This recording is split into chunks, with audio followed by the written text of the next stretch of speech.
Hi everyone, എല്ലാവർക്കും നമസ്കാരം. Divine heal മലയാളൻ്റെ ആർട്ടിൻ്റെ ഒരു പുതിയ വീഡിയോയിലേക്ക് എല്ലാവർക്കും സ്വാഗതം. നിങ്ങളെല്ലാവരും സുഖമായിട്ടിരിക്കുന്നു എന്ന് കരുതുന്നു. അപ്പോൾ ഇന്നത്തെ റീഡിങ് റിലേഷൻഷിപ്പ് റീഡിംഗ് ആണ്. നിങ്ങളുടെ വ്യക്തി പാസ്റ്റിൽ എന്താണ് നിങ്ങളെക്കുറിച്ച് ചിന്തിച്ചിരുന്നത്, ഈ ഒരു സമയം എന്താണ് നിങ്ങളെക്കുറിച്ച് ചിന്തിക്കുന്നത്, നമുക്ക് നോക്കാം.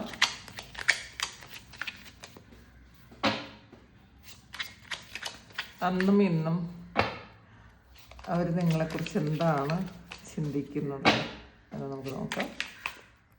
പണ്ട് എന്താണ് ചിന്തിച്ചിരുന്നതെന്ന് ആദ്യം നോക്കാം. Knight of pentacle,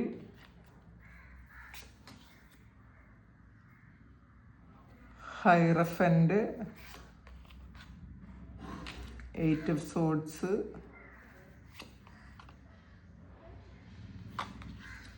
wheel of Fortune,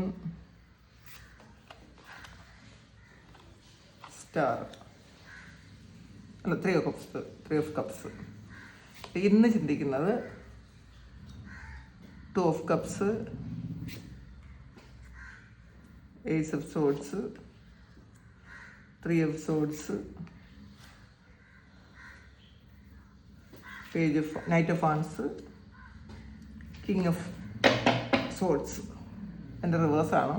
അപ്പോൾ അന്ന് ചിന്തിച്ചിരുന്നത് ഇതിലൊരു നൈറ്റ് ഓഫ് പെൻഡക്കിളിൻ്റെ ഒരു റിവേഴ്സാണ്, ഒരു ഷാഡോ സൈഡാണ് വന്നിട്ടുള്ളത്. അതുകൊണ്ട് തന്നെ ചിലപ്പോൾ ഇവരെപ്പോഴെങ്കിലുമൊക്കെ നിങ്ങളോട് പറഞ്ഞിട്ടുണ്ടായിരിക്കും, നിങ്ങളാണ് അവരെ ഈ ഫിനാൻഷ്യലിയൊക്കെ സ്റ്റക്കായി പോയത്, അവരെ ഭാഗ്യമൊക്കെ നഷ്ടപ്പെട്ടു പോയത് നിങ്ങളാണെന്ന് എപ്പോഴെങ്കിലുമൊക്കെ അവർ നിങ്ങൾ ചിന്തിച്ചിട്ടുണ്ടായിരിക്കാം. ചിലപ്പോൾ പണ്ട് അവർ ചിന്തിച്ചിട്ടുണ്ടായിരിക്കാം. അവർക്ക് എന്തെങ്കിലും ഒരു കഷ്ടകാലം വരുമ്പോൾ അതൊക്കെ നിങ്ങൾ കാരണമാണെന്ന് ഇവരങ്ങ് ചിന്തിക്കും. അപ്പോൾ ഒരു മാനിപ്പുലേറ്റർ ആയിരുന്നു എന്നുള്ളതാണ്. പ്രത്യേകിച്ചും ഭാഗ്യം, ലക്ക്, അതൊക്കെ എന്തെങ്കിലും ഒരു നിർഭാഗ്യകരമായ ഒരു കാര്യം അവരുടെ ജീവിതത്തിൽ സംഭവിച്ചു കഴിഞ്ഞാൽ, അവർക്ക് എന്തെങ്കിലും കിട്ടാതിരുന്നാൽ അത് നിങ്ങൾ മൂലമാണ് എന്നവർ ചിന്തിക്കുകയും ചെയ്യും. അത് നിങ്ങളോട് പറയുകയും ചെയ്യും. അവരത് ആലോചിക്കും. ചിലപ്പോൾ നിങ്ങൾ മൂലമാണോ ഇത് ഇങ്ങനെയൊക്കെ സംഭവിച്ചെന്ന് അവർ ആലോചിക്കുമെന്നാണ് കാണുന്നത്. ഇതിൽ പിന്നെ ഒരു ഹൈറഫൻറ്റിൻ്റെ ഒരു എനർജി ആണ് വന്നിട്ടുള്ളത്. ഹൈറഫൻറ്റിൻ്റെ ഒരു ഷാഡോ സൈഡാണ് വന്നിട്ടുള്ളത്. അപ്പോൾ ഒരു നിങ്ങൾ നല്ലതായിട്ട് എന്ത് പറഞ്ഞു കൊടുത്താലും ഇവരതൊന്നും നല്ലതായിട്ട് കേൾക്കില്ല. അവർക്ക് താല്പര്യമില്ല എന്നുള്ളതാണ്. നിങ്ങൾ പറയുന്നതൊക്കെയും, നിങ്ങൾ ശരിക്കും ഒരു സ്പിരിച്വലായിട്ടുള്ള ഒരു വ്യക്തി ആയിരുന്നിരിക്കാം പാസ്റ്റിലും. അപ്പോൾ നിങ്ങൾ എന്ത് നല്ല അഡ്വൈസ് കൊടുത്താലും അവരൊരിക്കലും അത് അക്സെപ്റ്റ് ചെയ്യാറില്ലായിരുന്നു എന്നുള്ളതാണ്. കാരണം നിങ്ങളുടെ മൂല്യം അവർ മനസ്സിലാക്കിയിട്ടില്ല. നിങ്ങൾ പറയുന്നതൊന്നും അത്രയും മുഖവിലേക്ക് എടുക്കേണ്ട കാര്യമില്ല എന്ന് അവർ ചിന്തിച്ചിരുന്നിട്ടുണ്ടായിരിക്കും. കാരണം അവർ ഒരു ഈഗോ ഉള്ള ആളായിരുന്നിരിക്കാം. അപ്പോൾ അതുകൊണ്ട് തന്നെ ചിലപ്പോൾ നിങ്ങൾ ഓവറായിട്ട് ഭക്തി കാണിക്കുകയും നിങ്ങൾ ഒരു സ്പിരിച്വലായിട്ടുള്ള കാര്യങ്ങളിലൊക്കെ ഏർപ്പെടുകയൊക്കെ ചെയ്യുമ്പോൾ അവർക്കത് ഇറിറ്റേറ്റഡ് ആയിരുന്നിരിക്കാം. ചിലപ്പോൾ അതിൽ ഭയം ഉണ്ടായിരുന്നിരിക്കാം, നിങ്ങളങ്ങനെ ചെയ്യുന്നത് വേറെ എന്തെങ്കിലും കാര്യമാണോ എന്നൊക്കെ അവർ ചിന്തിച്ചിരുന്നിരിക്കാം. എന്തായാലും നിങ്ങളൊരു സ്പിരിച്വൽ പേഴ്സൺ ആണെന്ന് അക്സെപ്റ്റ് ചെയ്യാൻ അവർക്ക് തയ്യാറായിരുന്നില്ല എന്നുള്ളതാണ്. നിങ്ങളൊരു ജെന്യുവിൻ പേഴ്സൺ ആയിരുന്നു എന്ന് ചിന്തിക്കാൻ അവർ തയ്യാറായിരുന്നില്ല, അത് അക്സെപ്റ്റ് ചെയ്യാൻ അവർ തയ്യാറായിരുന്നില്ല എന്നുള്ളതാണ്. എയ്റ്റ് ഓഫ് സോഡ്സിൻ്റെ എനർജിയാണ് ഇതിൽ. ഒരു ട്രാപ്പിൽ പെട്ടുപോയതുപോലെ നിങ്ങളൊരു ട്രാപ്പിൽ അവരെ പെടുത്തിയതുപോലെയൊക്കെ അവർ ചിന്തിച്ചിട്ടുണ്ടായിരിക്കും. ചിലപ്പോൾ നിങ്ങളുടെ പ്രാർത്ഥന, അവർ നിങ്ങളോട് തന്നെ പറഞ്ഞിട്ടുണ്ടായിരിക്കും, നിങ്ങളുടെ പ്രാർത്ഥന മൂലമാണ് അവർക്ക് മുന്നോട്ട് പോകാൻ പറ്റാത്തത്. അവരുടെ ജീവിതത്തിൽ എന്തെങ്കിലുമൊക്കെ തിരിച്ചടികൾ വരുന്നത് ഒക്കെ നിങ്ങൾ എന്തെങ്കിലും ചെയ്തിട്ടോ അല്ലെങ്കിൽ നിങ്ങളുടെ പ്രാർത്ഥനയാണെന്ന് ഇവർ വിശ്വസിച്ചിരുന്നു, അല്ലെങ്കിൽ ആരെങ്കിലും ഇവരെ വിശ്വസിപ്പിച്ചിരുന്നു എന്നുള്ളതാണ്. അല്ലെങ്കിൽ ഇവരൊരു ട്രാപ്പിലാക്കി വെച്ചിട്ടുണ്ട് നിങ്ങളെന്നുള്ളതാണ് ഇവർ ചിന്തിച്ചിരുന്നത്. നിങ്ങൾ എന്തെങ്കിലും നെഗറ്റീവായിട്ട് ഈ വ്യക്തിക്കെതിരെ ചെയ്തിട്ടുണ്ട് എന്ന് ഇവർ വിശ്വസിച്ചിരുന്നു. പിന്നെ ഇതിൽ ഒരു വീൽ ഓഫ് ഫോർച്യൂണാണ് വന്നിട്ടുള്ളത്. അപ്പോൾ ഭാഗ്യം എന്ന് പറയുന്നത് ചിലപ്പോഴും അത് നിങ്ങൾക്കും കുറേ ദൗർഭാഗ്യം ഉണ്ടായിരുന്നിരിക്കാം. അപ്പോൾ ഇവർ പറയുന്ന പല കാര്യങ്ങളും ചിലപ്പോൾ നിങ്ങൾക്ക് അത് റിജക്റ്റ് ചെയ്യാൻ പറ്റാത്തവണ്ണം നിങ്ങൾ ഇരുന്നിട്ടുണ്ടായിരിക്കാം. അപ്പോൾ കുറച്ച് നിങ്ങൾക്ക് നിർഭാഗ്യം ഉണ്ടായിരുന്നു എന്നുള്ളതും സത്യമാണ്. അപ്പോൾ അതുകൊണ്ടാണ് നിങ്ങൾ കുറേ കോൺഫ്ലിക്റ്റ് ഉണ്ടായിരുന്നത് എന്നുള്ളതാണ്. പിന്നെ ത്രീ ഓഫ് കപ്സിൻ്റെ എനർജിയാണ്. അപ്പോൾ ഇതിൽ നിങ്ങൾ ശരിക്കും ഫ്രണ്ട്ലി ആയിരുന്നിട്ടുണ്ട്. അപ്പോൾ അതും അവർ ചിന്തിക്കുന്നുണ്ട്. നിങ്ങൾ അവർ പറയുന്ന കാര്യങ്ങളൊക്കെ അക്സെപ്റ്റ് ചെയ്യും, നിങ്ങൾ ഫ്രണ്ട്ലി ആയിരുന്നു എന്നൊക്കെ അവർ വിശ്വസിക്കുന്നുണ്ട്. പക്ഷേ ഈ ഫ്രണ്ട്ലി ആയിരുന്നെങ്കിൽ പോലും നിങ്ങൾ പറയുന്ന കാര്യങ്ങൾ പൂർണ്ണമായിട്ടും അങ്ങോട്ട് എടുക്കാൻ അവർ അത് ചെയ്തിട്ടില്ല എന്നുള്ളതാണ്, അല്ലെങ്കിൽ നിങ്ങൾക്ക് വേണ്ടത്ര ഒരു മൂല്യം ഈ വ്യക്തി പാസ്റ്റിൽ തന്നിട്ടില്ല എന്നുള്ളതാണ് കാണുന്നത്. ഇനി പ്രസൻറ്റ് നോക്കാം. പ്രസൻറ്റിൽ 2 ഓഫ് കപ്സിൻ്റെ എനർജിയാണ് കാണുന്നത്. ഇതിൽ ചിലപ്പോൾ നിങ്ങൾ സെപ്പറേറ്റഡ് ആയി പോയിട്ടുണ്ടായിരിക്കും കേട്ടോ. നിങ്ങളിപ്പം ഈ വ്യക്തിയായിട്ട് ഒരു ലെസ് കോണ്ടാക്റ്റോ അല്ലെങ്കിൽ കോണ്ടാക്റ്റ് ഇല്ലാതെയൊക്കെ ഇരിക്കുന്നുണ്ട്. പക്ഷേ ഇപ്പം ഇവർക്ക് നിങ്ങൾ അവരുടെ സോൾമേറ്റ് ആണെന്നാണ് മനസ്സിലാകുന്നത്. പാസ്റ്റിൽ നിങ്ങൾക്കൊരു മൂല്യവും തന്നിട്ടില്ല, നിങ്ങൾ പറയുന്നതൊക്കെയും അവർ അക്സെപ്റ്റ് ചെയ്തിട്ടില്ല. പക്ഷേ ഇപ്പോൾ അവരുടെ ഉള്ളിലിരുന്ന് ആരോ പറഞ്ഞു കൊടുക്കുന്നുണ്ട്, നിങ്ങളുടെ തന്നെ ഒരു ഭാഗമാണ്, നിങ്ങളുടെ തന്നെ ബ്ലഡാണത്, ഇത് പുറത്ത് വേറെ ഒന്നുമല്ല. അപ്പോൾ വേറെ ഏത് റിലേഷൻഷിപ്പ് കട്ട് ചെയ്ത് കളഞ്ഞാലും ഈ ഒരു ബന്ധം പൂർണ്ണമായിട്ടും കട്ട് ചെയ്ത് കളയാൻ ഇവർക്ക് പറ്റുന്നില്ല. നിങ്ങളെ അത്രയും ഒരു ഹൃദയത്തിൽ ചേർത്ത് വെച്ചിട്ടുണ്ട് എന്നുള്ളതാണ്. പിന്നെ ഒരു ഏസ് ഓഫ് സോഡ്സിൻ്റെ എനർജിയാണ് വന്നിട്ടുള്ളത്. അപ്പോൾ ഇത് നിങ്ങൾ ശരിക്കും സ്ട്രോങ് ആയിപ്പോയി എന്നുള്ളതാണ്. നിങ്ങൾക്ക് എല്ലാ കാര്യത്തിനും നിങ്ങൾ ശരിക്കും സ്ട്രിക്റ്റ് ആയിട്ടുള്ള തീരുമാനങ്ങൾ പറയുന്നു, വളരെ ക്ലിയർ ആയിട്ടുള്ള കാര്യങ്ങൾ ചെയ്യുന്നു, അത് നിങ്ങൾ പറയുന്നത് ചെയ്യാൻ നിങ്ങൾക്ക് പറ്റുന്നു, അത്രയും ആക്റ്റീവാണ് നിങ്ങളെന്നാണ്. അപ്പം എന്ത് കാര്യം വേണോ, നിങ്ങളുടെ ജീവിതത്തിലേക്കുള്ള എന്ത് കാര്യം വേണോ അത് നിങ്ങളിലേക്ക് എത്തിക്കാൻ നിങ്ങളെ കൊണ്ട് പറ്റും. അത്രയും ഒരു സ്ട്രോങ് പേഴ്സണാലിറ്റി ആയി നിങ്ങളെന്നാണ് അവരിപ്പോൾ മനസ്സിലാക്കുന്നത്. നിങ്ങൾ ശരിക്കും സക്സസ് കൊണ്ടുവരുന്ന ഒരു വ്യക്തിയാണ് നിങ്ങളെന്ന് അവർ മനസ്സിലാക്കുന്നത്. പാസ്റ്റിൽ അവർ വിചാരിച്ചിരുന്നത് നിങ്ങൾ നിർഭാഗ്യം കൊണ്ടുവരുന്ന ആൾക്കാരാണ്, നിങ്ങളുമായിട്ടുള്ള റിലേഷൻഷിപ്പ് വന്നതിന് ശേഷമാണ് ഇവർക്ക് കുറേ ഭാഗ്യക്കേടുകൾ വന്നതെന്നൊക്കെ അവർ ചിന്തിച്ചിട്ടുണ്ടായിരിക്കാം, നിങ്ങളോട് പറഞ്ഞിട്ടുണ്ടായിരിക്കാം.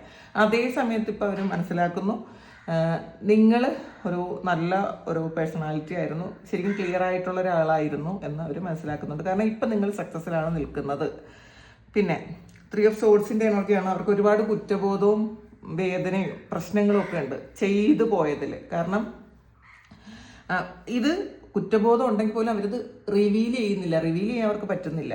അവരത് ഒളിപ്പിച്ച് വെച്ചിട്ടുണ്ട് എന്നുള്ളതാണ്. ഹൃദയത്തിൽ ഒരുപാട് മുറിവുകൾ ഉണ്ടെങ്കിലും അത് ഒളിപ്പിച്ച് വെച്ചിട്ടുണ്ട്. പിന്നെ നിങ്ങൾക്ക് ഈ ഒരു വ്യക്തിയെക്കുറിച്ച് ആലോചിക്കുമ്പോഴോ ഈ ഒരു റിലേഷൻഷിപ്പിലോ ഒരുപാട് വേദനകളുണ്ട്. പക്ഷെ നിങ്ങളതൊക്കെ ഓവർകം ചെയ്ത് പുറത്ത് കടന്നു കഴിഞ്ഞു. അതവർ മനസ്സിലാക്കുന്നുണ്ട്. നിങ്ങൾ ഉള്ളിൽ ഇപ്പോഴും ചിലപ്പോൾ വേദന ഉണ്ടായിരിക്കാം, പക്ഷെ നിങ്ങളത് കെയർ ചെയ്യുന്നില്ല എന്നുള്ളതാണ്. നിങ്ങൾ നിങ്ങളുടേതായ കാര്യങ്ങളിൽ വേറെ പോയി, അല്ലാതെ നിങ്ങൾ ഇവരെ പിറകെ പോയില്ല എന്നാണ് കാണുന്നത്.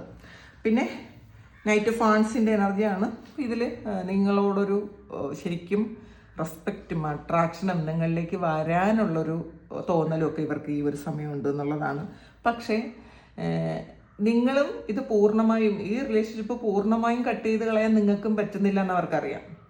അപ്പോൾ നിങ്ങൾ ചിലപ്പം ഇതിന് വേണ്ടെന്ന് വെച്ചിട്ടുണ്ടായിരിക്കാം. അവർ ചിന്തിക്കുന്നു ഇത് ഒരിക്കലും ഇനി ഈ റിലേഷൻഷിപ്പ് മുന്നോട്ട് കൊണ്ടുപോകണ്ട. പക്ഷേ നിങ്ങൾക്ക് ഒരിക്കലും അവരെ മറക്കാൻ പറ്റില്ല, അവർക്കും നിങ്ങളെ മറക്കാൻ പറ്റില്ല, നിങ്ങൾക്ക് അവരെയും മറക്കാൻ പറ്റില്ല എന്നുള്ളതാണ്.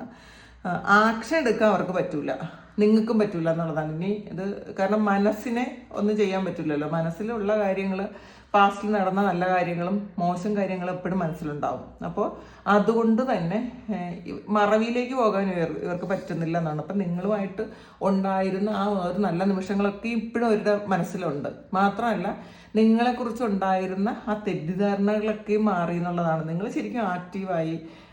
ഇവർ വിചാരിച്ചിരുന്നത് ഇവർ നിങ്ങളെ വിട്ടിട്ട് പോയി കഴിയുമ്പോൾ നിങ്ങൾ അപ്പാടെ തകർന്നു പോകും. കാരണം പാസ്റ്റിൽ നിങ്ങൾക്കൊരു അഡിക്ഷൻ പോലെ ഉണ്ടായിരുന്നിട്ടുണ്ടായിരിക്കാം ഈ വ്യക്തിയോട്.